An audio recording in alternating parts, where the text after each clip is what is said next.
2 മണിക്കൂർ കഴിയുമ്പോൾ പ്രചരണം അവസാനിക്കാൻ വേണ്ടി പോവുകയാണ്. വലിയ ആത്മവിശ്വാസത്തിലാണ് ഇടതുപക്ഷ ജനാധിപത്യ മുന്നണി. വലിയ മുന്നേറ്റമാണ് ഉണ്ടായിട്ടുള്ളത്. ഞങ്ങൾക്ക് കഴിഞ്ഞ തെരഞ്ഞെടുപ്പിൽ പിന്തുണ ഇല്ലാതിരുന്ന കേന്ദ്രങ്ങളിൽ നിന്നുൾപ്പെടെ പിന്തുണ വന്നിട്ടുണ്ട്. മാധ്യമങ്ങളെല്ലാം കേരളത്തിലെ സംസ്ഥാന മാധ്യമങ്ങൾ, ദേശീയ മാധ്യമങ്ങളൊക്കെ കോങ്ങാട് അസംബ്ലി മണ്ഡലത്തെ കുറിച്ച് ചർച്ച ചെയ്യുമ്പോൾ പറഞ്ഞിരുന്നൊരു കാര്യം, 3 മുന്നണികൾക്കും വനിതാ സ്ഥാനാർത്ഥികൾ മത്സരിക്കുന്ന ഒരു മണ്ഡലം എന്ന പ്രത്യേകത ഉണ്ട് എന്നാണ്. പക്ഷേ തെരഞ്ഞെടുപ്പിൻ്റെ ഈ ദിവസങ്ങളിൽ ഏതാണ്ട് ഓരോ ദിവസവും പറളി മുതൽ കാഞ്ഞിരപ്പുഴ വരെയുള്ള ബൂത്തുകളിൽ പോയിട്ടുള്ള ഒരാളാണ് ഞാൻ.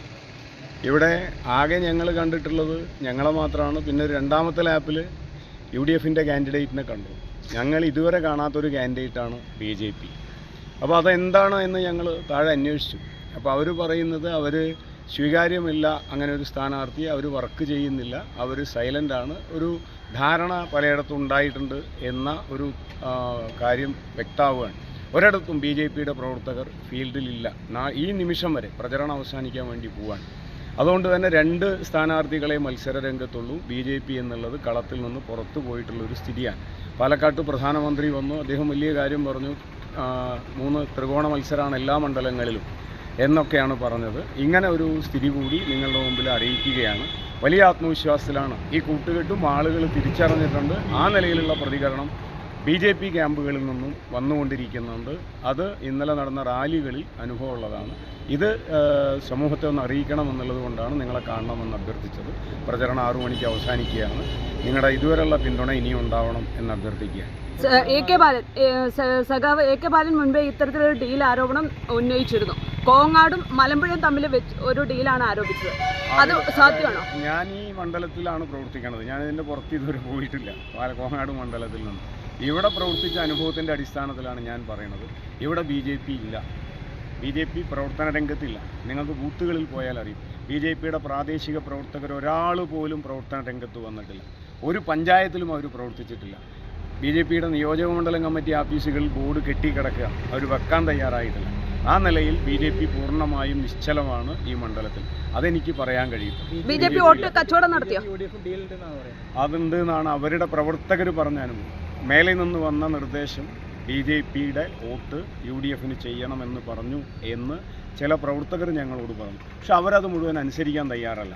അങ്ങനെ ചില നേതാക്കൾക്ക് വേണ്ടി കച്ചവടം ചെയ്യുമ്പോൾ അതിൻ്റെ ഈ കച്ചവട ചരക്കായി നിൽക്കാൻ BJP വോട്ടർമാർ തയ്യാറല്ല എന്ന് ഞങ്ങളോട് അറിയിച്ചു. അതുകൂടി ഉള്ളതുകൊണ്ടാണ് ഞങ്ങളിങ്ങനെ കൃത്യമായി ഈ കാര്യം പറയുന്നത്. ഒരാശങ്കയില്ല. അതാ ഞാൻ പറഞ്ഞ ആശങ്കയില്ല. പക്ഷെ അറിയണം, BJP എന്ന് പറയുന്നത് പ്രധാനമന്ത്രി വന്ന് കേരളത്തിൽ ത്രികോണ മത്സരം ഒന്ന് പ്രഖ്യാപിച്ച നാടാണ്.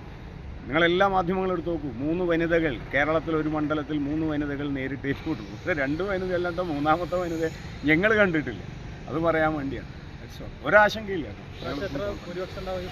ഞങ്ങൾ 5000-നും 7000-നും ഇടയിൽ വോട്ടിന് ജയിക്കും.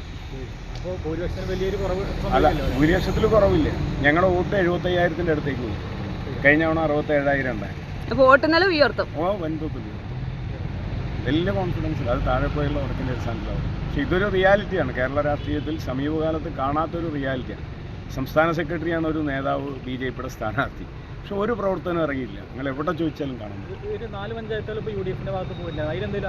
ഒരു പ്രശ്നമില്ല. പഞ്ചായത്ത് പോയി എന്നുള്ളതുകൊണ്ടൊന്നും ഒരു ആശങ്കയില്ല. നിങ്ങളിപ്പോൾ ഇവിടെ സഖാവ് വൃന്ദ വന്ന പരിപാടി കണ്ടില്ലേ? ഈ പഞ്ചായത്തുകളൊക്കെ ഒരുമിച്ച് നിൽക്കുമ്പോൾ ഈ 4 പഞ്ചായത്തല്ല 9 പഞ്ചായത്ത് കൂടിയാൽ വരാത്ത ആൾ ഇവിടെ വന്നു. മനസ്സിലായില്ലേ? UDF അമിതമായ പ്രതീക്ഷ വയ്ക്കുന്ന ഒരു മണ്ഡലം കൂടിയാണ് ഇപ്പോൾ ഇത്. പ്രതീക്ഷിക്കുന്നതിൽ തെറ്റില്ല. അത് മത്സരിക്കുന്ന ഓരോരുത്തരും പ്രതീക്ഷയിൽ തന്നെ. അല്ല, അത് ഡീലുണ്ട് എന്നുള്ളതുകൊണ്ടായിരിക്കും. കാരണം ഡീലിൻ്റെ ആളുകളാണ് ഈ മണ്ഡലത്തിൻ്റെ പ്രവർത്തനത്തിന് നേതൃത്വം കൊടുക്കുന്നത്. അതിന് പക്ഷെ അതാണ് അതിലൊരു പ്രശ്നമുള്ളത്. BJPയുടെ താഴേക്കടയുള്ള പ്രവർത്തകർ ഇവരുടെ കച്ചവട വസ്തുവായി നിൽക്കാൻ തയ്യാറല്ല. അവർ ഞങ്ങളോട് ഇങ്ങോട്ട് സംസാരിച്ചു. അതുകൊണ്ടാണ് അത്ര ആധികാരികമായിട്ട് പറഞ്ഞത്. ആ ആളുകളെ സംബന്ധിച്ച് ഞാൻ ഇലക്ഷന് ശേഷം പറയാം. അല്ലെങ്കിൽ അവരെ വലിയ സമ്മർദ്ദത്തിലേക്ക് കൊണ്ടുപോകും. അവരുടെ കച്ചവട ചരക്കാവാൻ ഇവർ തയ്യാറല്ല. ഒരാളും ഇറങ്ങിയിട്ടില്ല. അതാണ് അതിൻ്റെ പ്രശ്നം.